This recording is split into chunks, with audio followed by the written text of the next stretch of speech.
I replaced my hearing aids with AirPods Pro for a week. Do you want to know what happened?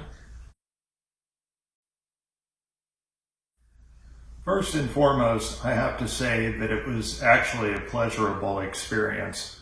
In this video, I'm going to go over the pros and cons of AirPods Pro as hearing aids, and then wrap it up at the end just to give you some final thoughts. Now, I did purchase a second set of AirPods Pro in order to do this test, and I'll get into why here in a little bit. But the first thing that I have to say is that the audio quality is phenomenal, based off of turning them into hearing aids using the Mimi app and some adjustments in iOS. If you want to know how to do that, then you're going to have to go to the end of the video and click on the card for the video on how I show you to set it up. But the audio quality itself was phenomenal and is phenomenal. And that's the top benefit that I had using these as hearing aids from the very beginning. Basically, everything sounds a bit more natural. Another thing, and this is kind of a given, is the ability to stream audio. If you like listening to music, I myself listen to a lot of podcasts and watch a lot of video on my iPad Pro. And having the ability to not only stream audio that is tuned for your particular hearing so that it actually sounds better, but also being able to hear the environment around you is paramount in my opinion. When I originally got my first set of these, the audio quality, in my opinion, was horrible, and that was based off of my hearing loss. But now they sound incredible.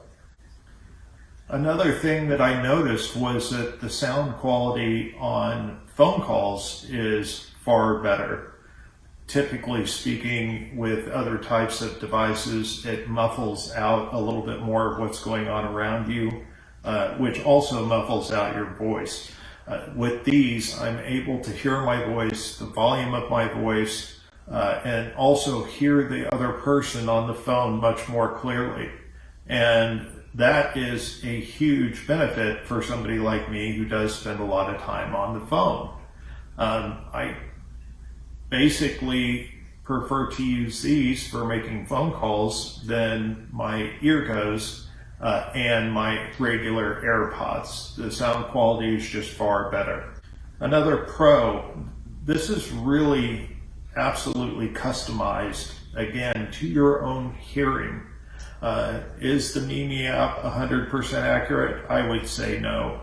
But I did go to my audiologist and ENT today just to get an updated version of my hearing test due to some issues with my right ear, in that I didn't notice that there was an increase in my hearing in my right ear, and sure enough, I was correct. But basically, the Mimi app makes these about 80% accurate. I showed my ENT my audiogram based out of Mimi, and we compared it directly with the audiogram from today.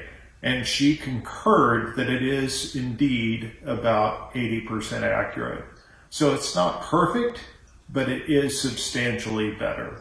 One thing that is a huge pro that I think anybody who has hearing aids can agree with me on is that any type of hearing aid you have, you get feedback. With mine, it can be the acoustics of a room. It can be being near glass. It can be in the car. There's going to be some forms of feedback, and with my earbuds, I would have to adjust them to different settings in order to mitigate that feedback. But with these, there really was very, very, very mild feedback on them, with one exception that I'll get into here in a second. Other than that, the feedback was negligible compared to traditional hearing aids. This Pro doesn't necessarily have to do with what you can hear, but what the AirPods Pro can do to protect your hearing. When you get into a situation where the decibel level of a sound reaches a certain threshold, the noise cancellation technology on these automatically kicks in. So it reduces that noise and protects your hearing. With traditional hearing aids, of course, you're not going to have that to a complete effect. But when you have hearing damage already, the last thing you want to do is put yourself into a situation where your hearing is going to be damaged further.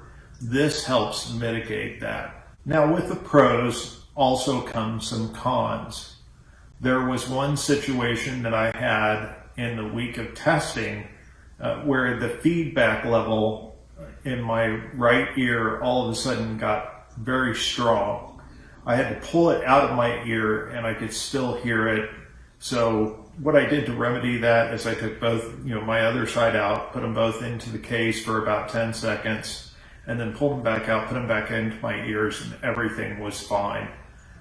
So that was my only issue that I've had thus far with any type of feedback. And I think that was more of a glitch with the software, considering this is the first iteration. Wind noise created another issue for me.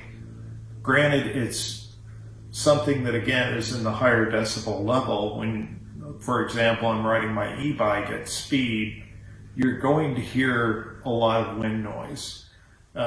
In that, it automatically reduces the sound and goes into noise isolation mode because of the sound of the wind, which is great because it's protecting your hearing, but it does cause an issue with your ability to know what's going on around you in your environment, as well as your situational awareness. So if you're riding a bike, a motorcycle, running, doing something where you're creating the wind noise, you're going to have them toned down, and that could create a slight safety issue if you're not increasing your situational awareness with your other senses, basically looking around your environment and paying attention to what's going on around you.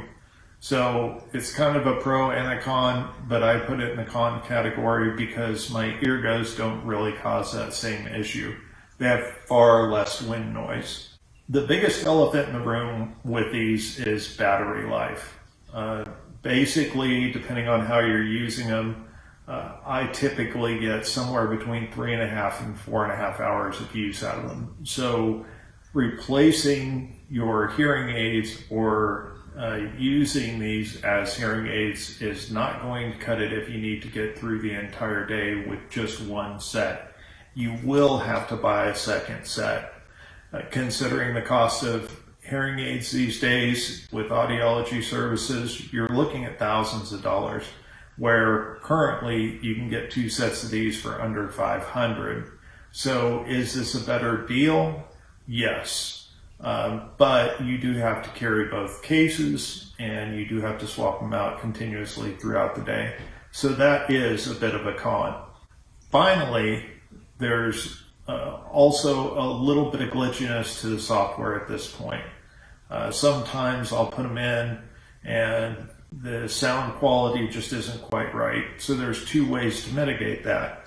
One way is pressing the buttons so that you go into noise isolation mode for a few seconds and then flip it back over. That typically resolves it. If not, you have to put them back into the case for about 10 seconds, and then from there pull them back out and put them back in.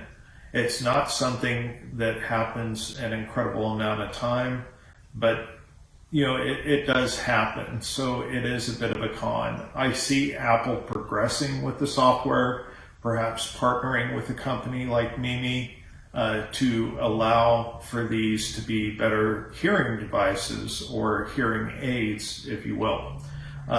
That's just part of Apple's protocol. They really do a lot to help consumers with disabilities, and I think they're only going to get better from here. But with first iteration, there's going to be a little bit of issue, so that is a con. So to wrap this up, these make excellent emergency hearing aids for mild to moderate hearing loss. If something happens to one of your hearing aids and you have to send it in, or you break it or you lose it, then these are a great backup set. Are they going to be perfect for every single situation in everyday life? No. but they do serve as a good backup to your traditional hearing aids. Also, these are great for people who do have a hearing loss. Let's say you've gone to an audiologist and you got a hearing test done, you do have mild to moderate hearing loss, and you want to be able to mitigate that, but you don't have the money to spend thousands of dollars on hearing aids and audiology services. This is a great alternative. You sub $500 and you can get all the way through the day, no problem. So, certainly for those types of people. And also for people like me, there are certain situations where I want to take out my hearing aids and be able to listen to something streaming. Particularly for me at night, this is a great solution. My wife and I both go to bed and we turn on our respective iPads, and I'll watch my iPad Pro using my AirPods and still have the capability of hearing what my wife says when she asks a question or says something to me without having to pause the video and take my AirPods out and ask her to repeat herself. So that also makes these a great option for people with hearing loss. Now, keep in mind, I'm not an audiologist. I'm not an ENT. If you do have hearing loss or suspect that you have hearing loss, please go see an audiologist, and see an ENT. They're going to have a better idea medically of what's going on with you and what your best options are. Sometimes your hearing loss can be medically treated and you don't have an issue. Or you could have severe hearing loss and not really recognize how bad it is. So first go to an audiologist and ENT and get checked out. Then look at these as an option if they fit into the appropriate category. So that's the end of this video. If you have any questions or comments, leave them down in the comments below. Also, don't forget to like and subscribe, and I'll see you in the next video.